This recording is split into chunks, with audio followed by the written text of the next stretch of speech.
Chapter 11. On! Lando's voice came from the cabin intercom beside the bunk. Wake up! Yeah, I'm awake, Han grunted, swiping at his eyes with one hand and swiveling the repeater display towards him with the other. If there was one thing in his years on the wrong side of the law had hammered into him, it was the knack of going from deep sleep to full alertness in the space between heartbeats. What's up? We're here, Lando announced. Wherever here is. I'll be right up. They were in sight of their target planet by the time he'd dressed and made his way to the Lady Luck's cockpit.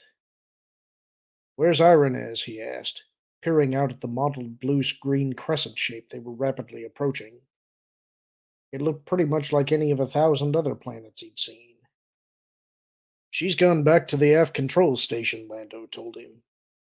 I got the impression she wanted to be able to send down some recognition codes without us looking over her shoulder. Any idea where we are? Not really, Lando said. Transit time was 47 hours, but that still doesn't tell us a whole lot. Han nodded, searching his memory. A dreadnought can pull, what, about .4? About that, Lando agreed. When it's really in a hurry, anyway. Means we aren't any more than 150 light years from New Cov, then. I'd guess we're closer than that myself, Lando said. It wouldn't make much sense to use New Cov as a contact point if they were that far away. Unless New Cov was Brailia's idea and not theirs, Han pointed out. Possible, Lando said. I still think we're closer than 150 light years, though. They could have taken their time getting here just to mislead us. Han looked up at the dreadnought that had been hauling them through hyperspace for the past 2 days. Or to have time to organize a reception committee. There's that, Lando nodded. I don't know if I mentioned it, but after they apologized for getting the magnetic coupling off center over our hatch, I went back and took a look. You didn't mention it, but I did the same thing, Han said sourly. Looked kind of deliberate, didn't it? That's what I thought too, Lando said. Like maybe they wanted an excuse to keep us cooped up down here and not wandering around their ship. Could be lots of good and innocent reasons for that, Han reminded him. And lots of not so innocent ones, Lando countered. You sure you don't have any idea who this commander of theirs might be? Not even a guess. Probably be finding out real soon, though. The comm crackled on. Lady Luck, this is Sena, a familiar voice said. We've arrived. Yes, we noticed, Lando told her. I expect you'll want us to follow you down. Right, she said. The Peregrine will drop the magnetic coupling whenever you're ready to fly. Han stared at the speaker, barely hearing Lando's response. A ship called the Peregrine. You still with me? Han focused on Lando, noticing with mild surprise that the other's conversation with Sena had ended. Yeah, he said. Sure. It's just that name, Peregrine, rang up an old bell. You've heard of it? Not the ship, no. Han shook his head. The Peregrine was an old Corellian scare legend they used to tell when I was a kid. He was some old ghostly guy who'd been cursed to wander around the world forever and never find his home again. Used to make me feel real creepy. From above came a clang, and with a jolt they were free of the dreadnought. Lando eased them away from the huge warship, looking up as it passed by overhead. Well, try to remember it was just a legend, he reminded Han. Han looked at the dreadnought. Sure, he said, a little too quickly. I know that. They followed Senna's freighter down and were soon skimming over what appeared to be a large grassy plain, dotted with patches of stubby coniferous trees. A wall of craggy cliffs loomed directly ahead, an ideal spot, Han's old smuggler instincts told him, to hide a spaceship support and servicing base. A few minutes later, his hunch was borne out as, sweeping over a low ridge, they came to the encampment.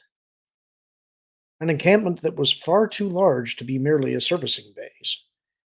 Rows upon rows of camouflage structures filled the plain just beneath the cliffs, everything from small living quarters to larger admin and supply sheds to still larger maintenance and tool buildings, up to a huge camo-roofed refurbishing hangar. The perimeter was dotted with the squat turret-top cylinders of Golan Arms anti-infantry batteries, and a few of the larger Spazok anti-vehicle weapons, along with some KAAC free-runner assault vehicles parked in defensive posture. Lando whistled softly under his breath. "Would you look at that?" he said. "What is this? Someone's private army?" "Looks that way," Han agreed, feeling the skin on the back of his neck starting to crawl. He'd run into private armies before, and they'd never been anything but trouble. "I think I'm starting not to like this," Lando decided, easing the Lady Luck gingerly over the outer sentry line. Ahead, Sanus Freider was approaching a landing pad barely visible against the rest of the ground. "You sure you want to go through with this?" "What, with 3 dreadnoughts standing on our heads out there?" Han snorted. "I don't think we've got a whole lot of choice. Not in this crate, anyway." "Probably right," Lando conceded, apparently too preoccupied to notice the insult to his ship. "So what do we do?" Santa's freighter had dropped its landing skids and was settling onto the pad. "I guess we go down and behave like invited guests," Han said. Lando nodded at Han's blaster. "You don't think they'll object to their invited guests coming in armed?" "Let 'em object first," Han said grimly. "Then we'll discuss it." Lando put the Lady Luck down beside the freighter, and together he and Han made their way to the aft hatchway. Ibanez, her transmission chores finished, was waiting there for them, her own blaster strapped prominently to her hip. A transport skiff was parked outside, and as the three of them headed down the ramp, Santa and a handful of her entourage came around the Lady Luck's bow. Most of the others were dressed in a casual tan uniform of an unfamiliar but vaguely Corellian cut. Senna, by contrast, was still in the nondescript civilian garb she'd been wearing on New Cov. "Welcome to our base of operations," Senna said, waving a hand to encompass the encampment around them. "If you'll come with us, the commander is waiting to meet you." "Busy looking place you got here," Han commented as they all boarded the skiff. "You getting ready to start a war or something?" "We're not in the business of starting wars," Senna said coolly. "Ah." Han nodded, looking around as the driver swung the skiff around and headed off through the camp. There was something about the layout that seemed vaguely familiar. Lando got it first.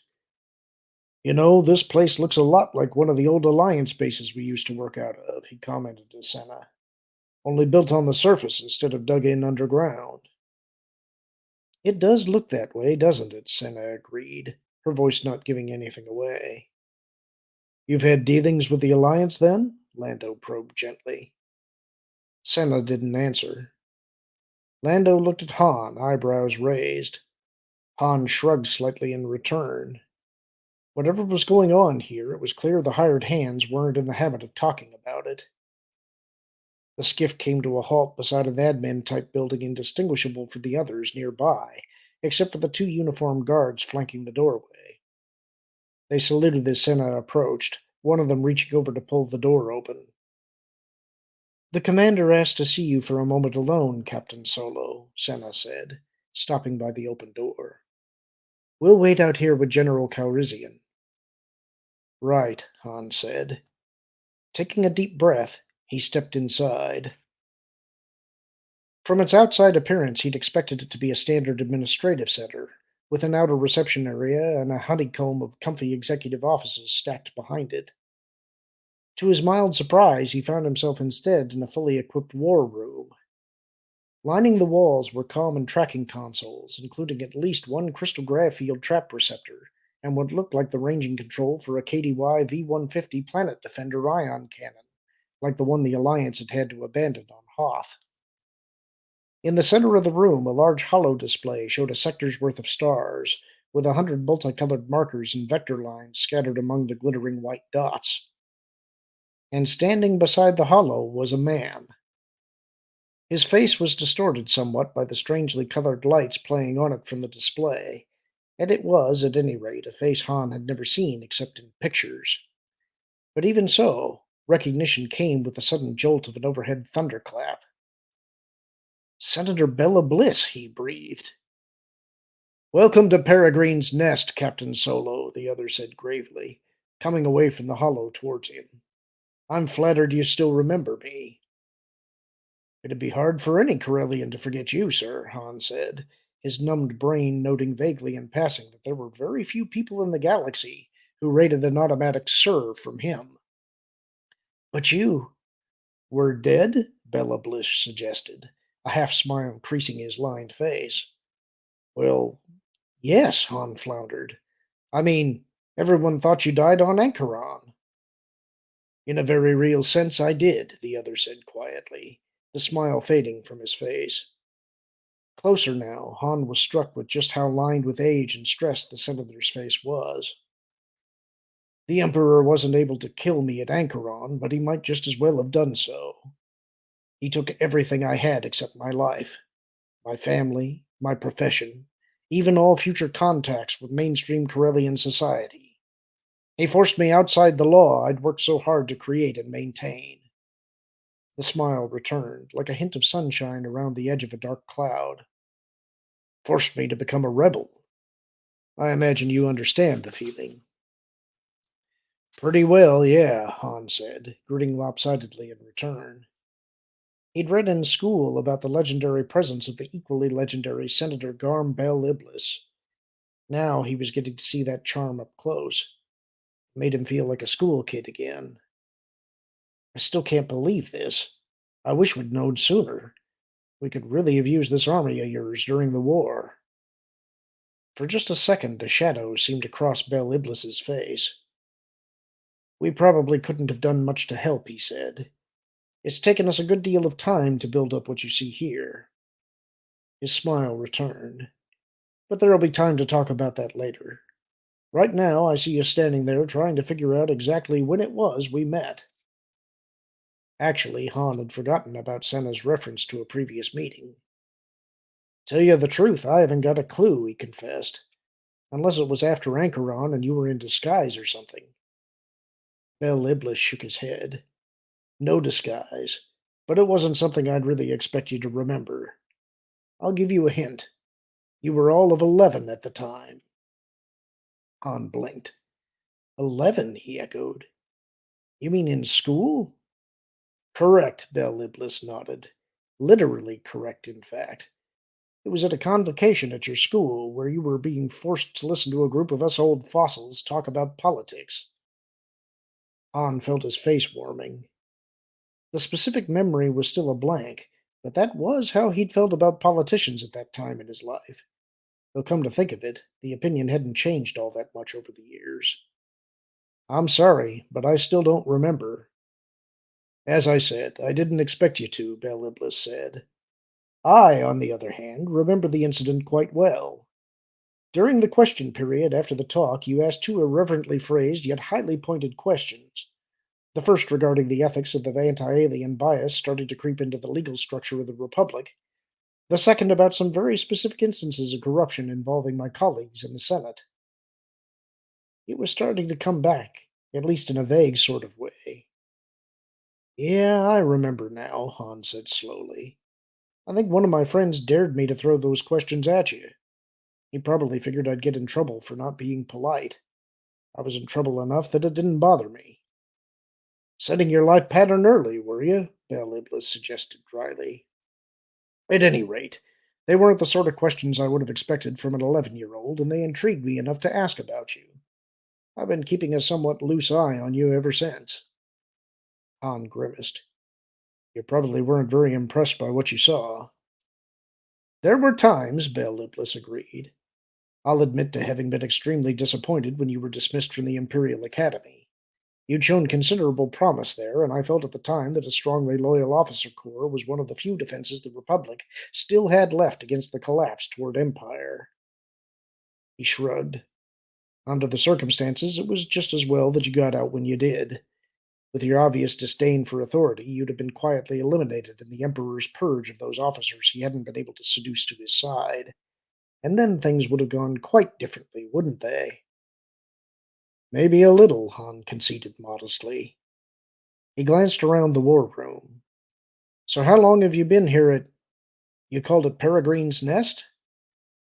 Oh, we never stay anywhere for very long, Bel Iblis said, clapping a hand on Han's shoulder and gently but firmly turning him towards the door. Sit still too long and the Imperials will eventually find you. But we can talk business later. Right now, your friend outside is probably getting nervous. Come introduce me to him. Lando was indeed looking a little tense as Han and Bel Iblis stepped out into the sunlight again. It's all right, Han assured him. We're friends. Senator, this is Lando Calrissian, one-time general of the Rebel Alliance. Lando, Senator Garm Bel Iblis. He hadn't expected Lando to recognize the name of a long-past Corellian politician. He was right. Senator Bel Iblis, Lando nodded, his voice neutral. Honored to meet you, General Calrissian, Bel Iblis said. I've heard a great deal about you. Lando glanced at Han. Just Calrissian, he said. The general is more of a courtesy title now. Then we're even, Bel Iblis smiled. I'm not a senator anymore either. He waved a hand at Senna. You've met my chief advisor and unofficial ambassador at large, Senna Leakevold Middenau. And, he paused, looking around. I understood Ironez was with you. She was needed back at the ship, sir, Senna told him. Our other guest required some soothing. Yes, Council Aide Braille, Bel Iblis said, glancing in the direction of the landing pad. This could prove somewhat awkward. Yes, sir, Senna said.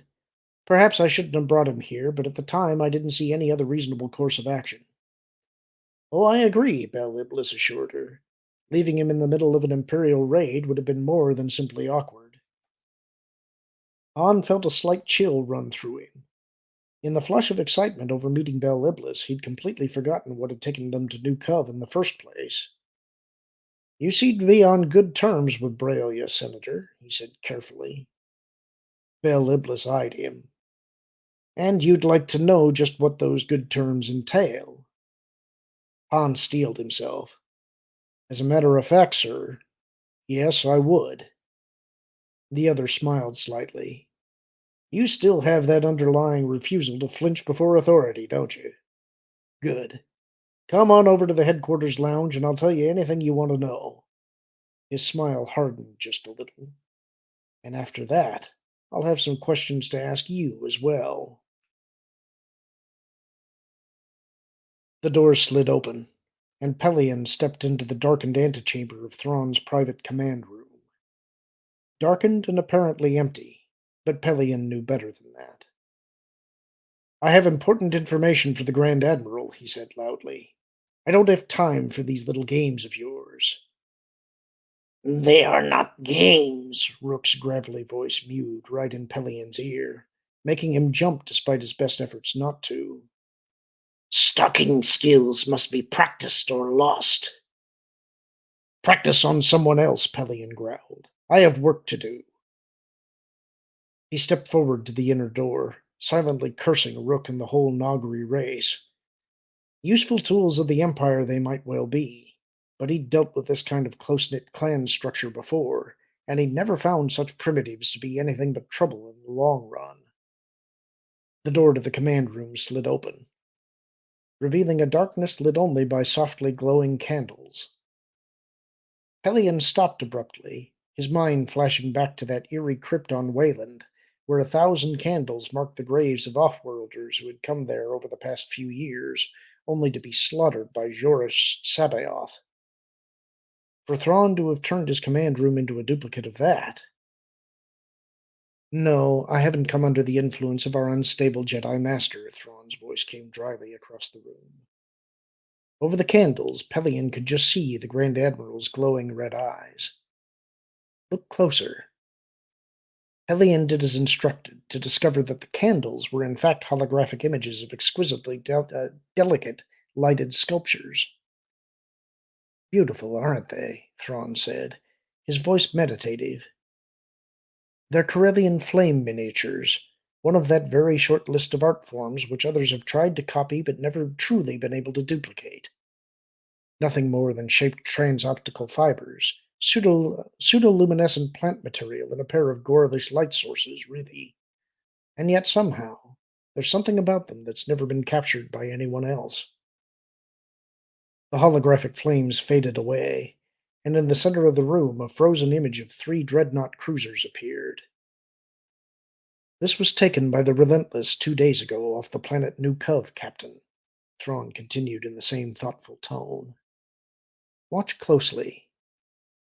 He started the recording. Pelion watched in silence as the dreadnoughts, in triangular formation, opened fire with ion cannons towards the camera's point of view.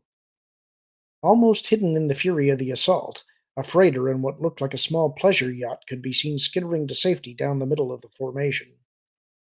Still firing, the dreadnoughts began drawing back, and a minute later the whole group had jumped to light speed. The hollow faded away, and the room lights came up to a gentle glow. Comments? Thrawn invited. Looks like our old friends are back, Pelion said. They seem to have recovered from that scare we gave them at Lenuri. A nuisance, especially right now. Unfortunately, indications are that they're about to become more than just a nuisance, Thrawn told him.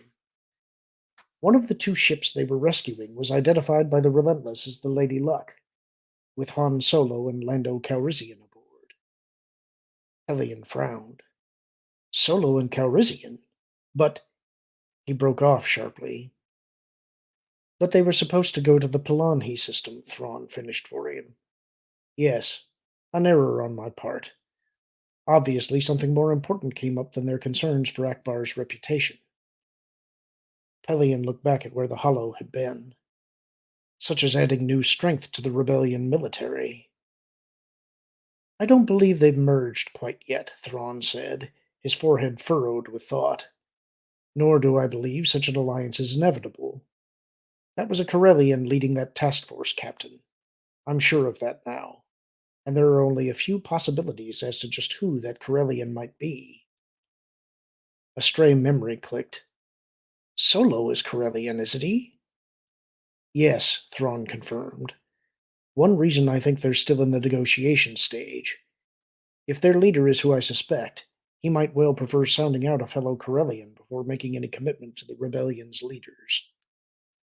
To Thrawn's left, the comm pinged. Admiral Thrawn? We have the contact you requested with the Relentless. Thank you, Thrawn said, tapping a switch. In front of the double circle of repeater displays, a three-quarter-sized hologram of an elderly Imperial officer appeared, standing next to what appeared to be a detention block control board. Grand Admiral, the image said, nodding gravely. Good day, Captain Dorsha. Thrawn nodded back. You have the prisoner I asked for. Right here, sir, Dorsha said.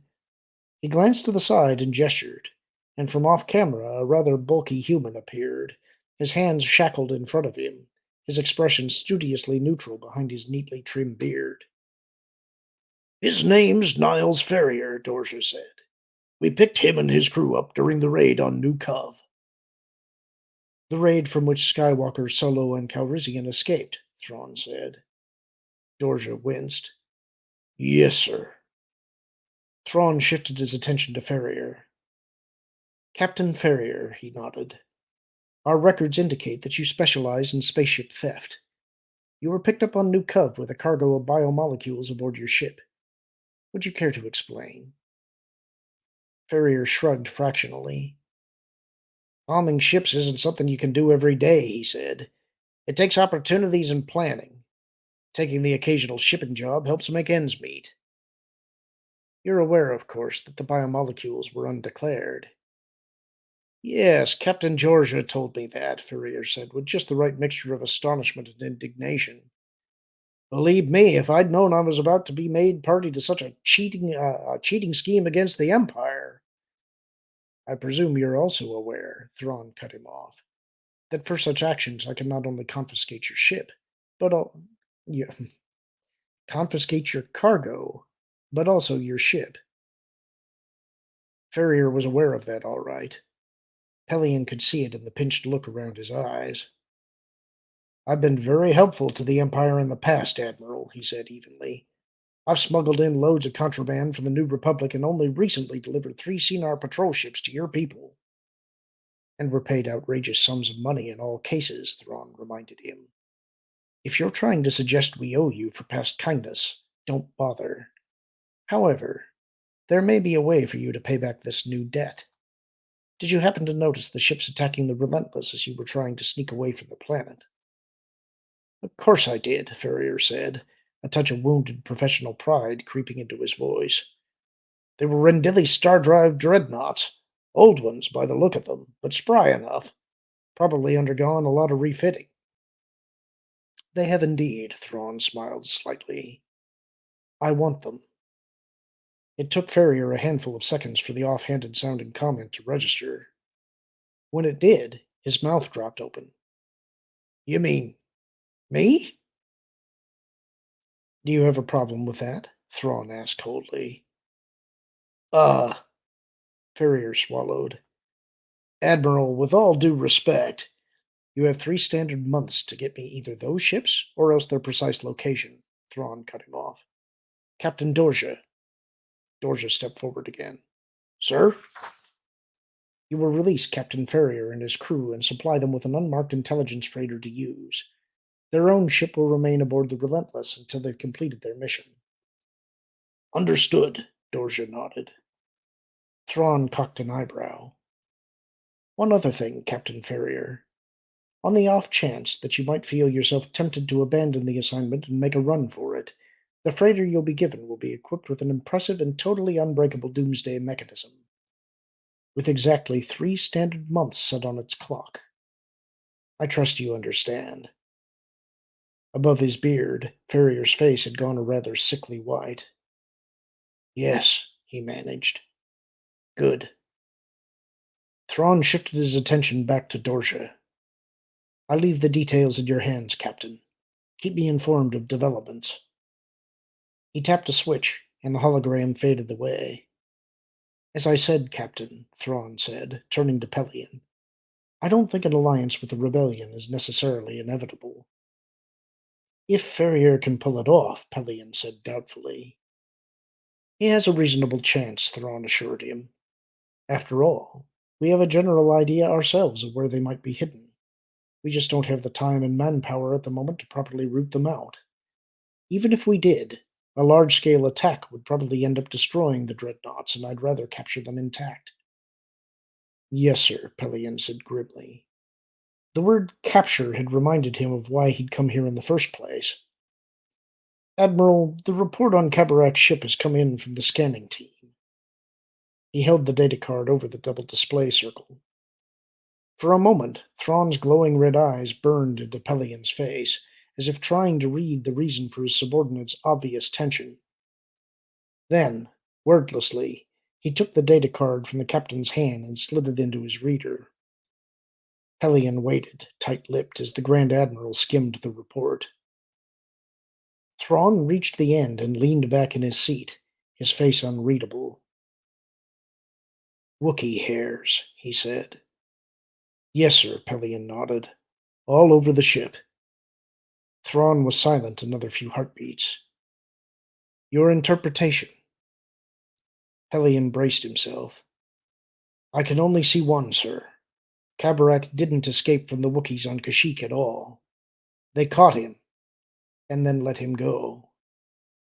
After a month of imprisonment, Thrawn looked up at Pelion. And interrogation. Almost certainly, Pelion agreed. The question is, what did he tell them? There's one way to find out. Thrawn tapped on the comm. Hangar Bay. This is the Grand Admiral. Prepare my shuttle. I'm going to the surface.